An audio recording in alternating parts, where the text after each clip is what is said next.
What's up, kids? It's Wednesday, and while it may be dark and rainy outside, it is gloriously bright and shiny in here in the mighty halls of Zanadu, in which Morgan and I are bringing you another week of awesome comic books that you should immediately come in here because you need them in your lives, because we've told you. And yeah, duh. All you need is someone on the internet telling you to buy something. Clearly. Jeez. God. But yes, we got lots of stuff this week, and it is just the dynamic duo here. We will let Mr. Morgan start. Thanks, boss. Thank you. I'm going to go ahead and get us rolling with Spiderman 2 number 4. After a brief hiatus, David Marquez and Brian Michael Bendis are back to fill in more blanks in the history of the Earth 616 Miles Morales, not to be confused with the Earth 1602 Miles Morales, the ultimate Miles Morales. I'm confused already. Yeah, no, me too, honestly. I've been kind of paying attention to this series, and I'm still confused. Miles Morales of the main Marvel Universe was a former acquaintance of the Kingpin who suddenly disappeared off the face of the Earth. Separated himself from his life of crime, which, of course, never ends well. No. Why is he back? Why is he working with Taskmaster? Why does Taskmaster look nothing like he's looked for the last, 50 years? No skull mask? I mean, he does, but he's got this weird... It's Sarah Pichelli. She just kind of jumps in and redesigns whoever. Like when Blackheart showed up for 2 seconds at the beginning of Miles Morales' new series, and he looked totally different. He looked like a Dark Souls villain or something. It was weird. Beautiful, beautiful series, though. Sarah Pichelli, even though she just decides to do whatever the hell she wants with designs, that's probably because she's a great artist. Probably. Yeah. Essential piece of the on the outs Bendis lore. That's right. That is going to be the final touches in the Bendis long lineage of Spider-Man. Yeah. Yeah. Probably enough for an omnibus. Probably. Or 5. Or 5, yeah. My first pick is the most awesome Butcher Baker.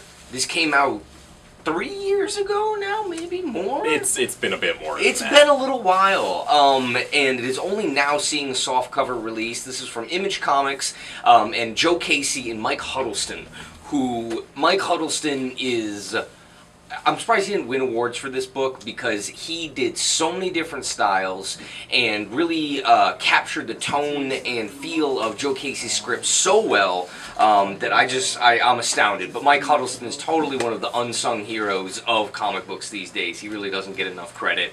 But this is the story of Butcher Baker, America's greatest hero. Imagine if Captain America was just completely exaggerated and kind of asshole-ish a little bit. It's like Captain America plus the comedian with a healthy dose of Brock Samson thrown in there. Serious Brock Samson. This man is huge. He's absolutely ginormous, and he drives a very patriotic semi-truck that smashes into things. And he's got a handlebar mustache. That's right. But this is...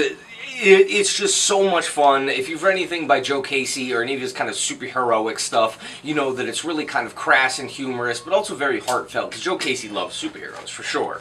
And this is just absolute bonkers bad guys, all sorts of crazy existential cosmic women that like to mess with Butcher Baker, and this really, really, really unfortunate highway patrolman who tries to give Butcher Baker a ticket. You don't give Butcher Baker a ticket, no. Yeah. His part of the story is basically like an 8-issue version of that one chase scene from Live and Let Die.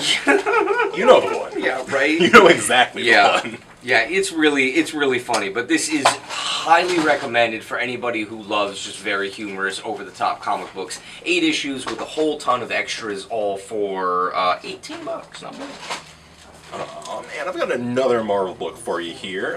Part of the Legacy line. This is the first issue of a new creative team on Doctor Strange. Ooh. We've got Donny Cates, fresh off of a billion different miniseries for a billion different companies. Yeah. Joined by Gabriel Hernandez Walta, the artist of the award-winning Vision miniseries. Well, stealth mini, the way the Marvels are. Yeah.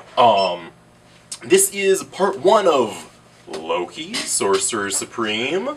That's right, everybody's favorite character from the Marvel movies. That's right. Or at least everyone's girlfriend's favorite character from the Marvel movies.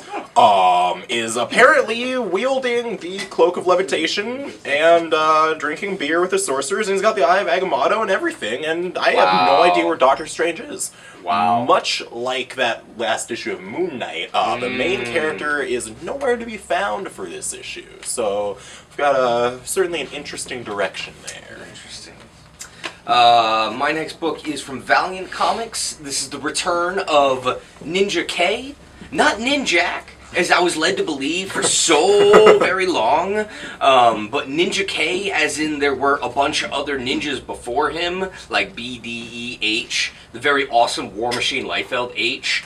But this is Colin King, who is NinjaK, who was kind of transformed into the ultimate ninja assassin by MI6. And this is a series now focusing on the greater and secret origins of the ninja whatever program. I guess if you call it the Ninja Plus program. Oh my God. I don't know if you can say that. But very much like Wolverine and the Weapon X program, or the Weapon 10, if you will.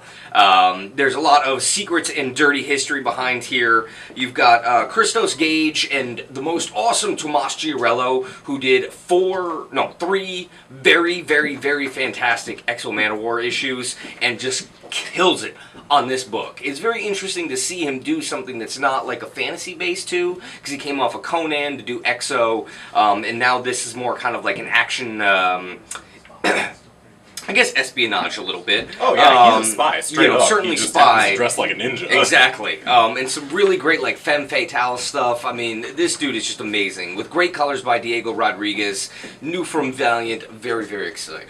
So what did they call the first one? Just Ninja? Ninja? Yeah, I don't know. It doesn't really work for anyone besides Ninja, NinjaK. go. I know, it doesn't. Like what? Ninjad? Ninjub? Ninjab? Like, Ninjub. No one wants to be called that. Ninja? Yeah, Anyways, I don't know. I'm gonna jump over to Dark Horse here for a bit of a repackaging, a bit of a remastering. This is the first issue of Jenny Finn from way back in 2000, back when the Hellboy books were still rolling out full speed. Mike Mignola teamed up with Troy Nixie to tell the story of a teenage prostitute who may or may not be infecting the entirety of a Victorian city with a Lovecraftian venereal disease, as they would say back then. Right? It's real gruesome stuff. Lots of tentacles. Yeah, Troy Nixie, who's been doing a lot of work for Dark Horse of late, really, like, I guess, kind of cut his teeth here, at least as far as, like, published this was a big comics thing, go. yeah. This was the first thing that I've ever seen from him. I'm sure he had plenty of work before then. But this was sort of a big deal. It's been repackaged with new colors by Dave Stewart, because if there's anyone that Dark Horse needs to recolor stuff, it's going to be Dave Stewart. I don't think Mignola works with anyone but Dave Stewart. Yeah, pretty much. I think that he just has him on retainer. Did Dave Stewart do the colors in that Visitor book?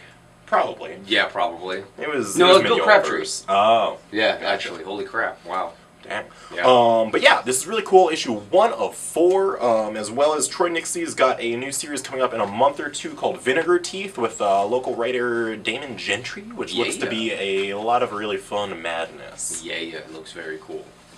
My next pick is issue 701 of The Mighty Thor. This is a theme in Marvel because Thor doesn't actually appear in this one. It is War Thor. That's right, Volstagg, with the ultimate Thor hammer, lays it down against one of the greatest Kirby bad guys ever, Mangog. That's right, Mangog. All drawn by James Herron. Mm-hmm. Oh my god. James Herron of Rumble fame, Rumble. A lot of BPRD. But this man is one of the most kinetic and intense pencilers, artists in the business here. His fight scenes are obscene. His speed lines are up there with Otomo. This dude is just, it's like wall-to-wall brutal action with people with really nasty teeth, really furry brows, lots of lines, and big hammers, and big beards, as has been come to known. And big hands, and big feet and pecs, and like literally everything is just huge. Everything is huge. Hela makes an appearance in this, because she's in the movie, at least. Man, Volstagg has just got it rough, dude. Really, like to become the War Thor with some heavy shit, and this really doesn't bode well because when you fight the Mangog, you don't usually win. Yeah, especially if your name's not actually Thor. Yeah, if your name's not Thor, you got an 80% chance of not coming out.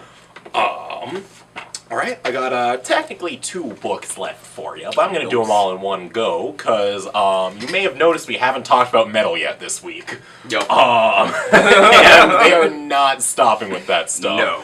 They're rolling it out. First of my 2 books, the finale of Bats Out of Hell, the Justice League metal crossover. This is Justice League 33, featuring Cyborg against, like, all of everyone. Evil He's Batman? like the last standing member of the Justice League. Yeah, somehow. They were like, Which, I don't know. hey, you know, we keep sidelining Cyborg as soon as we don't need him to teleport people around anymore. Can we have him, like, finally do something in this series? I guess so. Why not? We'll have him be the linchpin. Yeah. So that's a cool thing. The final piece of the connecting covers here. This is written by Joshua Williamson, drawn by Tyler Kirkham and Mikkel Janin in his first post-Batman work, I want to say. I haven't seen anything else besides that from him. No. And the big one for this week is the origin story, finally, of the, I wouldn't say quite creepiest, but definitely the intended creepiest of the evil Batman, the Batman Who Laughs. Whoa. Whoa. He's the Joker one. Obviously. You know, the super edgy one who's got to be like the mastermind of everything because Joker always wins, bro. It's always about the Joker. Thankfully, this story is carried by the beautiful, beautiful art of Riley Rossmo.